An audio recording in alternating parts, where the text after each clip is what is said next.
하반기 집값은 어떻게 전망하세요? 실거래가는 굉장히 이제 개별적인 거래잖아요. 그리고 실거래가에 대한 신뢰도 문제도 굉장히 어떻게 보면 우리가 짚고 넘어가야 할 문제거든요.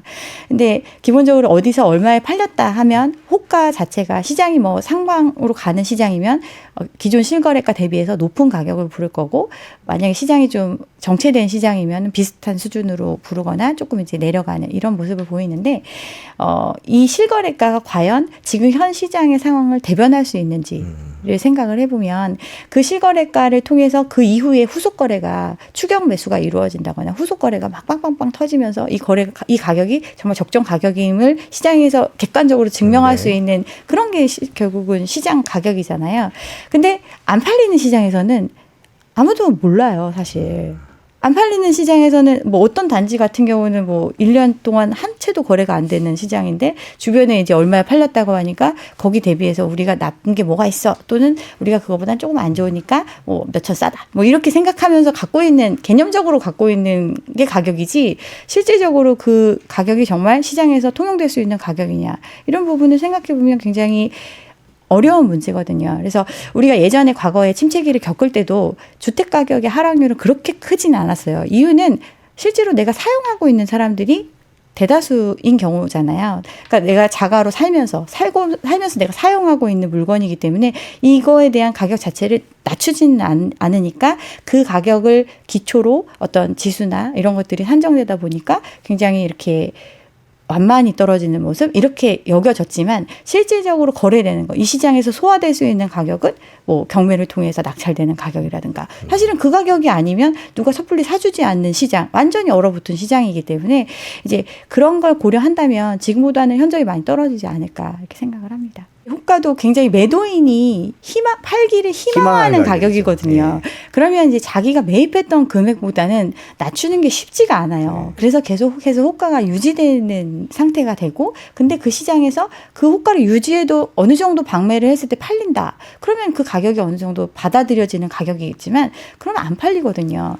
지금 소화되는 것도 급매물만 소화되잖아요. 뭐 예를 들면 뭐 여기 단지 시세가 15억이라고 하지만 실제 거래된 거는 10억짜리만 거래되고 이런 거잖아요. 근데 거기 갖고 계신 분들은 15억이라고 생각하고 10억은 그냥 사정이 있을 거야, 이렇게 생각을 하잖아요. 근데 실질적으로는 그 15억에 소화해 줄 수 있는 수요가 있는 시장은 아니라는 거죠. 내 집 마련을 하려고 하면서 그런 판단을 하시는 분들은 어떤 가격을 보는 게 맞을까요? 시장이 정상적인 시장, 정말 투기 수요가 완전히 사라진 시장의 가격을 생각을 하면 2013년, 14년도 뭐 이 정도 굉장히 오랜 기간 동안 동일한 수준을 유지했던 그 시기가 있거든요.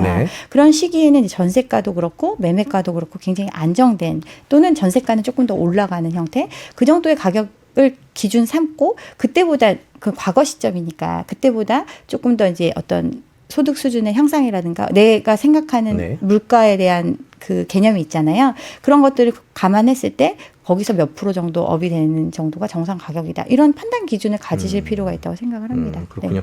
그냥 단순히 실거래가 호가 움직임만 보기보다는 어느 지역적인 특성 뭐 이런 걸 감안을 해야 된다는 말씀이신 거군요. 지금 거래량이 늘어난 거는 크게 의미는 없다, 이렇게 보고 계시는 거죠? 그렇죠. 이 거래량에서 계속해서 증가가 되면서 전반적으로 시장에서 이제 거래량이 늘어나는 형태, 그 상황이 조금 더, 그러니까 단기적으로 지금 판단할 수는 없는 시장이라고 생각을 하시면 돼요. 그리고 이 수치 자체가 일반적인 상황에서 이만큼 올라온 게 아니거든요. 정책 자금을 풀어주고 모든 규제를 풀어줘서 지금 이 정도의 거래량을 보이는 거면, 사실은 이런 혜택을 줬는데도 이거밖에 안 돼라는 판단을 하실 수도 있는 거거든요. 그렇군요. 2030들이 이제 부동산에 대해 갖고 있는 생각 자체가, 부동산은 나한테 어떤 나의 자산을 지키는데 또는 나의 자산을 증식시키는데 도움이 되고 있어 라는 걸 이제 경험하신 분들은 그때와 비슷한 조건으로 그때보다는 좀 떨어진 가격으로 살 수 있다라는 생각을 가지니까 이제 유입이 될 수 있겠죠. 특히나 생애 최초 주택 마련에 대한 혜택이 굉장히 많잖아요. 이제 그런 부분들을 활용하면 언젠가는 집값이 오를 거다, 우리나라 부동산 시장은 한 번도 꺼진 적이 없다, 이런 믿음이 있으신 분들은 매수에 참여할 수도 있겠죠. 근데 이 정책 자체가 어떻게 보면 새로운 희생자를 또 끌어들이는 시장이라고 생각을 하시면 될 것 같습니다. 어떻게 보면 경착륙을 막는다는 거는 가게를 위해서 경착륙을 막는 게 아니에요. 이미 집을 산 사람들은 최종 그러니까 소비를 한 거예요. 그 사람들이 나중에 뭐 자본이득을 얻기 위해서 또 팔 수도 있겠지만 기본적으로는 집을 사고 끝난 거거든요. 그 집을 만들어 파는 사람들은 이미 물건을 팔고 끝난 거예요. 근데 지금 신규 수요로 이제 들어와가지고 이렇게 새로운 사람들이 들어와서 사라. 이런 사람들이 사줌으로써 가격이 떨어지는 속도를 좀 늦출 수 있는 환경이 됐잖아요. 그럼 이 사람들은 과연 이 가격이 적정 가격을 계속 유지해 주면서 자기가 이 정상적인 생활을 유지해 가면서 이 정도의 빚을 감당하면서 살아갈 수 있느냐. 이런 부분을 생각해 보면 과거보다는 절대적인 금액 자체로도 너무나 큰 빚을 지게 만드는 구조다. 지금 집 살 때가 아닌 거죠. 왜 그런가요? 아니죠.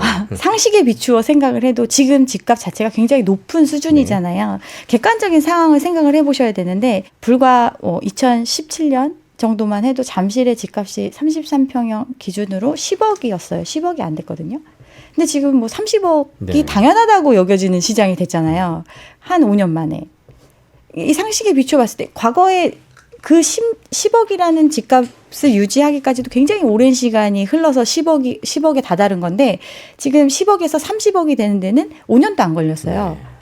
이 상황을 봤을 때 그럼 이 5년 동안에 우리가 우리나라 사람들이 엄청나게 막 자산이 늘어났느냐, 아니면 소득이 늘어났느냐, 이런 걸 생각해 봤을 때 그거는 아니잖아요. 돈이 많이 풀려서 사실은 자산 가격이 이만큼 상승을 한 건데, 10수년간 유지되어 왔던 차분히 올라왔던 가격과 5년 동안의 특수한 상황에서 풀린 유동성을 기초해서 형성된 가격과 이 사이의 괴리가 굉장히 크다면 정상적인 상황으로 어느 정도 내려오는 시간이 필요하고 그 과정을 아직 거치지 않은 단계인데 지금 사람들은 조금 뭐 거래량이 살아난다, 뭐 또는 뭐 금리가 좀 이제 더 이상 안 오를 거다. 뭐 이건 사실은 그냥 기대거든요. 그런 거에 비추어서 지금 조금 예전보다 뭐 몇 억 빠졌으니까 과거에 낮은 가격, 어떤 거품이 끼기 전에 시작했던 가격도 고려를 해야 되는데 그걸 고려 안 하고 이 위의 가격에서만 생각을 하는 지금 그런 시장이니까 조금 더 관망하실 필요가 있다. 저는 그렇게 생각합니다. 그럼 어느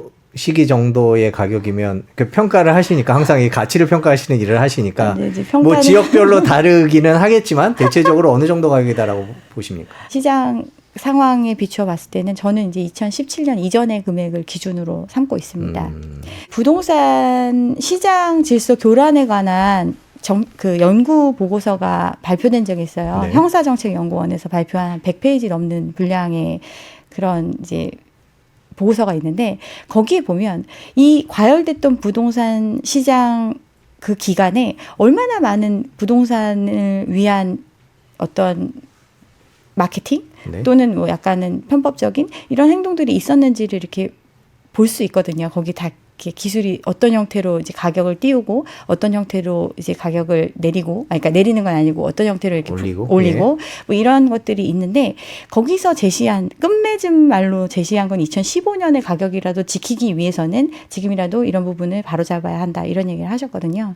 그러니까 뭐 이제 그거는 이제 개별적으로 어떤 판단하시겠지만 그런 기준을 가지실 필요는 있을 것 같습니다. 저는 2017년 정도로 생각을 합니다. 17년요? 네네. 2017년 초반. 2010년 초반을 말씀하신 특별한 이유가 있나요? 그때부터 이제 오르기 시작했던 건가요? 그 전부터 조금 오르기 시작을 했는데 사실은 뭐 그래도 이제 시장 상황이나 어떤 소득도 많이 올라온 부분도 있기 때문에 저는 이제 그 정도 기준을 가지고 생각을 하고 있습니다.